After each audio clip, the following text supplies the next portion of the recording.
안녕하세요. 반갑습니다. 말씀과 함께하는 수요일입니다. 지난주에 우리 성령님에 대해서 알아봤죠. 네, 성령님은 삼위일체의 하나님의 한 위격이십니다. 창조주 하나님이시면서 또 인격적인 하나님, 무엇보다도 우리 성도들 안에 내주하시는 그런 하나님이십니다.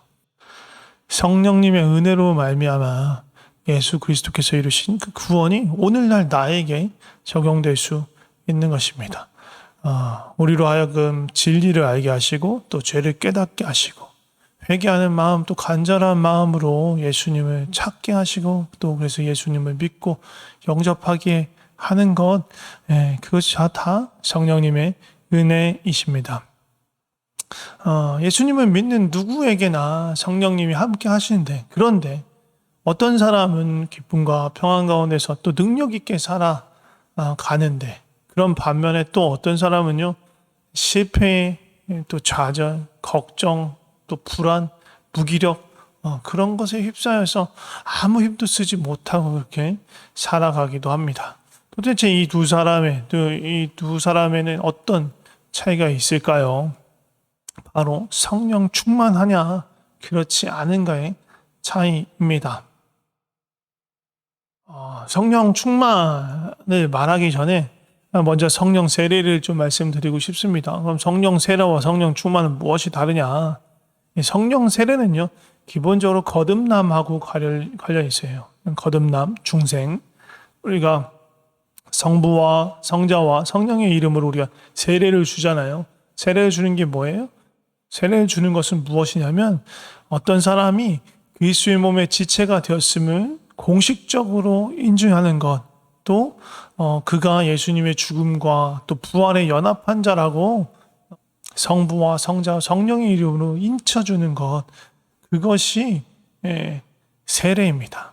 그런데 그것보다 훨씬 더 본질적이고 실제적인 차원에서 예수 그리스도를 믿고 영접한 자가 그리스도의 죽음과 부활에 연합하게 해주는 것이 무엇이냐? 그것이 바로 성령의 세례인 거예요. 근데 이거는요, 예수 그리스도를 영접함과 동시에 일어납니다. 어떤 사람들은 중생과 성령 세례를 분리시켜서 보는 사람들도 있어요. 예수를 믿는 것 외에 성령 세례를 위해서 또 다른 무언가가 필요하다라고 이야기하는 사람들이 있어요.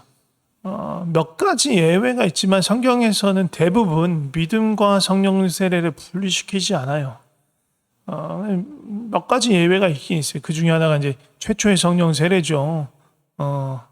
네, 최초의 성령 세례를 받은 사람들 외에는 성령 세례를 구하라, 성령을 기다려라라고 명하지도 않습니다. 성령 충만을 구하라라고 얘기를 하죠. 저는 성령께서 신자에게 내주하시는 것이 성령 세례를 통한 것으로 이해하고 있고요. 예수님을 믿는 것 외에 다른 것이 필요하다고 여기지 않습니다. 예수님을 믿고 영접하면 바로 그 순간 성령님께서 우리 안에 거하시게 되는 거예요.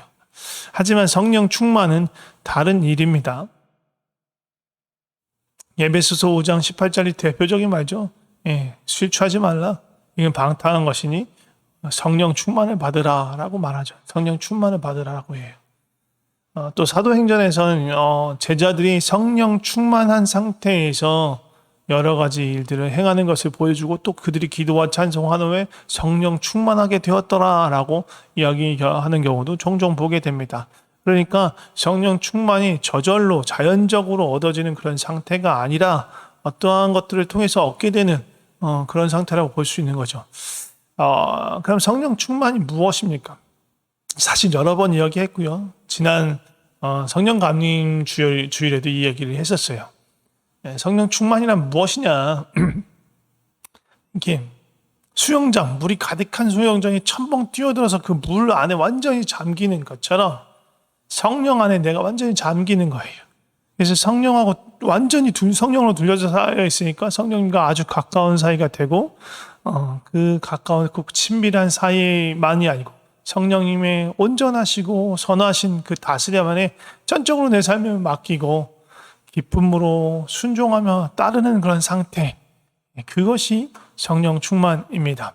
우리는 성령의 도우심으로 예수님을 알게 되고 또 진리 가운데서 삶을 돌이키며 또 회개하고 예수님을 주와 그리스도로 영접하여서 새 생명으로 거듭났어요.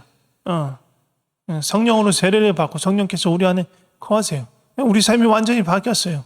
예수 그리스도께서 내 삶의 주인이 되신 거예요.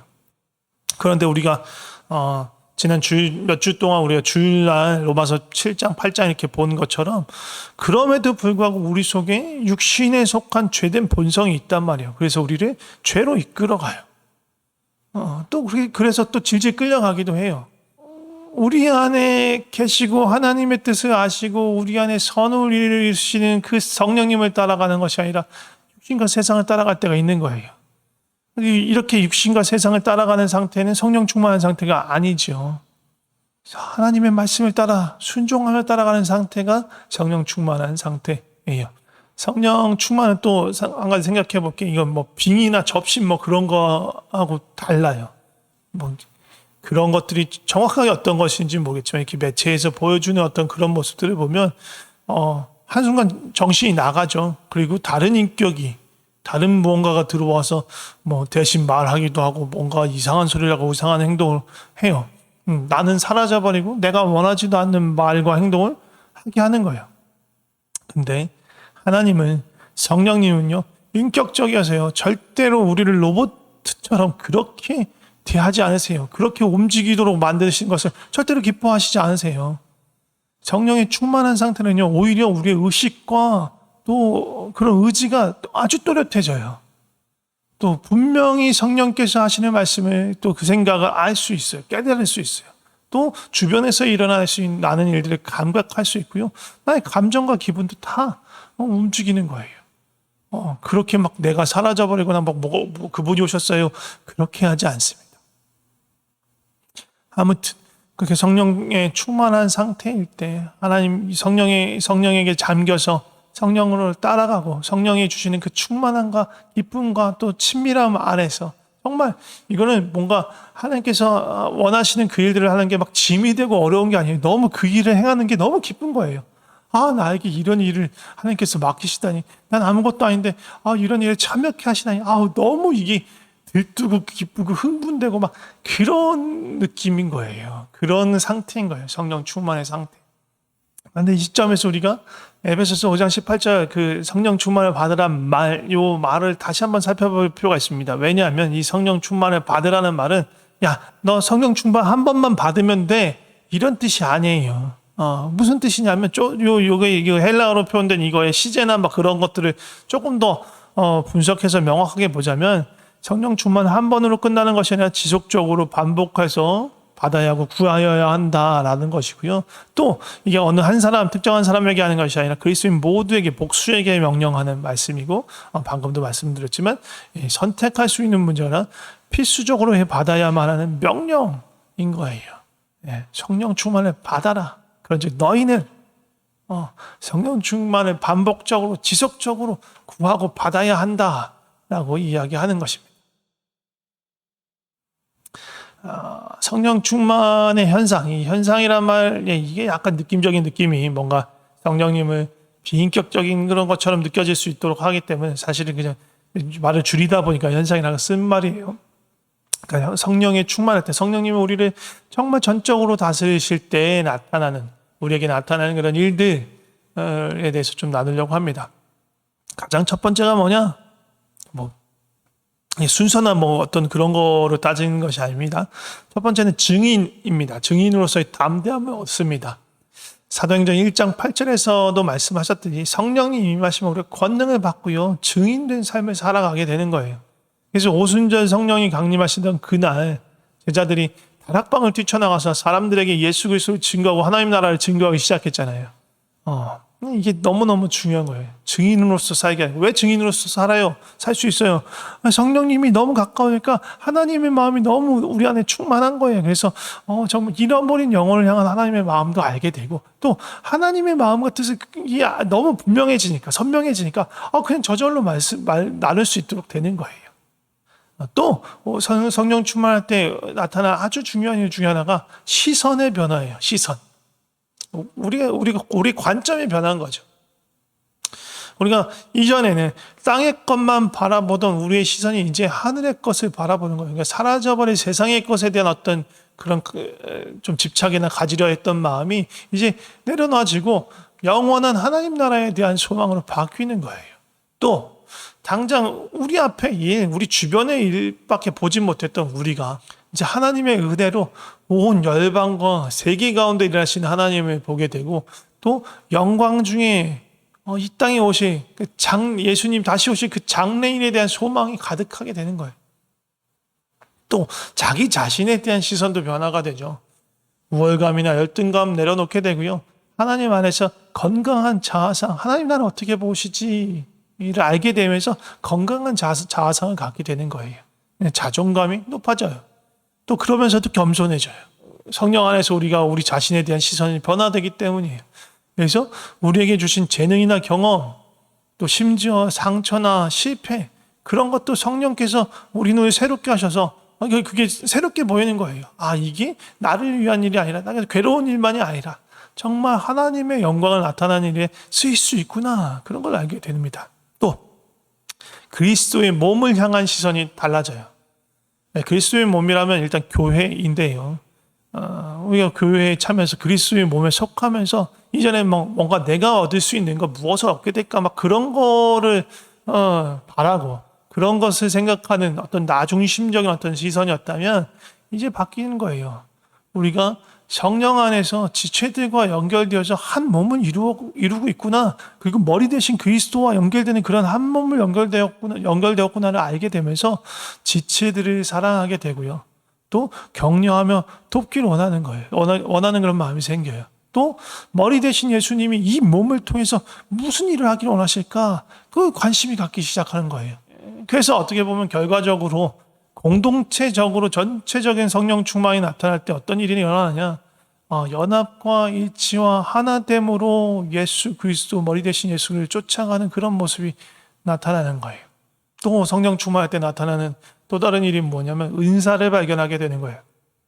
왜냐하면요, 은사라는 것이요, 나 자신을 위한 것이 아니에요. 나 자신을 위한 것도 있어요. 아주 적게 방언이나 그런 몇 가지가 있지만 그런 것 외에는 대부분의 은사는요, 성도를 돕고 그리스도의 몸을 세우고 예수님께서 원하시는 그 머리 대신 예수님께서 원하시는 일을 위하여 나에게 주신 작은 것들, 그게 무엇이든 상관없이 내가 드릴 수 있는 것, 내 안에 있는 그것을 쓰시기 원하는 것, 그게 바로 은사예요. 성령의 충만하여서 내 눈이 새롭게 되면요, 그리스도의 몸이 새롭게 보이고 또 내가 새롭게 보이기 때문에 그 안에서 은사가 발견되는 거예요.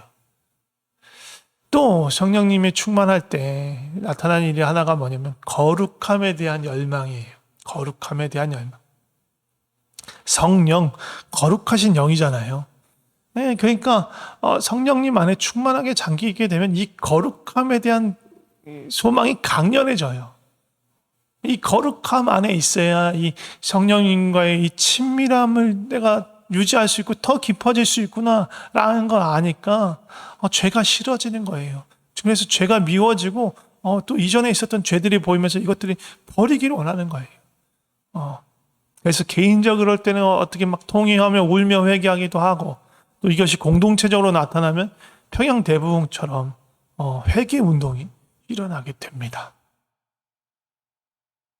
성령 충만을 반복적으로 구하고 받아야 한다는 말을 뒤집어서 보면 무슨 말이라고 볼 수 있냐면요, 성령 충만은 저절로 지속되지 않는다. 다시 말하면 성령 충만은 사라질 수 있다.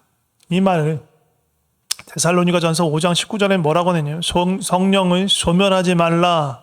성령은 소멸될 수 있다 라고 말하는 거예요. 이 소멸이요, 이게 살아 없어진다 그런 뜻이 아니고요. 성령을 어떻게 없애요? 성령은 하나님이시잖아요. 없어지지 않아요. 없앨 수도 없고요. 우리를 또 떠나지도 않겠다고 약속하셨잖아요. 우리 안에 계시는 거예요. 이 소멸한다고 하는 이 소멸은요, 이 헬라어 살펴보면 불을 끄다라는 의미에서, 그래서 NIV 같은 경우에는 번역할 때 Do not put out the spirit's fire라고 되어 있어요. 성령의 불을 끄지 말아라 라고 말하는 거죠. 다시 말하면 성령 충만하여서 성령이 이끄시는 대로 그렇게 살아가려는 그 열망, 또 성령님이 우리 안에서 우리를 이끄시는 그 소망을 거스르지 말아라 라고 말하는 거예요. 그럼 어떻게 할 때 성령의 충만이 사라지고 성령의 불이 꺼질까요? 죄와 불순종 가운데 있을 때입니다. 디모데전서 4장 2절에 보면 양심이 화인을 맞았다라는 그런 표현이 나옵니다. 이게 뭐냐면 반복적으로 죄 가운데 있으면서 그 결과로 영적인 민감함이 사라지고 죄에 대해서 무뎌지고 하나님과 멀어지게 되는 거, 당연히 성령의 충만함이 사라지는 거죠. 또 두 번째는 뭐냐면 영적인 게으름이에요. 이 성령을 소멸하지 말라라는 이 데살로니가전서 5장 19절 바로 앞에 무슨 말씀이 있습니까? 너무 유명한 말씀이 있어요. 뭐예요? 항상 기뻐하라, 쉬지 말고 기도하라, 범사에 감사하라. 이것이 그리스도 예수 안에서 너희를 향하신 하나님의 뜻이다라는 말씀이 있습니다. 이렇게 기도하고 감사하고 또 기뻐하며 또 말씀 가운데서 주님을 찾는 것들을 정말로 항상 지속적으로 하라는 거예요. 그래야 성령 안에 있을 수 있고 하나님의 뜻 안에 있을 수 있는 거예요. 그래야 성령 충만함을 잃지 않는 거예요. 그런데 기도하기를 멈추고 감사하기를 멈추고 말씀을 멀리하기 시작하면요, 기쁨이 사라지고 성령 충만함도 사라지는 거예요. 성령의 충만한 다스림 안에서 우리는 평안을 누리고 거룩한 열정으로 성령님을 통해 하나님의 마음과 뜻을 알게 되고 그것을 기쁨으로 순종하게 됩니다. 이것이 성령 충만입니다. 그러나 죄와 불순종 또 게으름과 영적인 방종은 이러한 성령 충만을 우리에게서 빼앗아 갈 수도 있습니다. 사랑하는 우리 말라 평강교회 성도 여러분들, 그러니까 늘 성령 충만함을 구하면서 말씀과 기도와 또 감사와 기쁨으로 하나님과 동행하시는 그러한 복된 삶을 사시기를 축복합니다. 기도하겠습니다. 하나님 아버지 감사합니다. 우리에게 성령으로 세례를 주시고 우리로 하여금 하나님의 사람인 것을 보증해 주시고 약속해 주셔서 감사합니다. 우리를 사랑으로 초청하셔서 그 다스림 가운데서 성령님께서 주시는 그 능력으로 기쁨과 평안 가운데서 주님을 따라가게 해 주셔서 감사합니다. 우리가 성령 충만을 날마다 구하게 하여 주시옵소서. 성령 안에 잠겨서 성령님과 아주 가까워지고 그래서 그 선하시고 온전하신 다스림 안에서 정말 기쁨과 평안 가운데서 주님을 따르는 그 삶을 끊임없이 갈망하며 찾게 하여 주시옵소서. 죄와 불순종으로 또 게으름과 방종으로 성령 충만함을 잃고 성령의 불을 꺼뜨리지 않게 주님 우리를 붙들어 주시옵소서. 주님, 구하는 자에게 성령을 주실 줄 믿습니다. 구하는 자마다 성령 충만을 주실 줄 믿습니다. 누구보다도 주님께서 원하시는 일인 줄 믿습니다. 주님, 성령으로 충만케 하여 주시고 나를 다스려 주시옵소서. 우리에게 오셔서 우리를 위해서 간구하시고 우리 안에 선한 일을 이루어 가시는 성령님께 감사드립니다. 예수 그리스도 이름으로 기도드립니다. 아멘.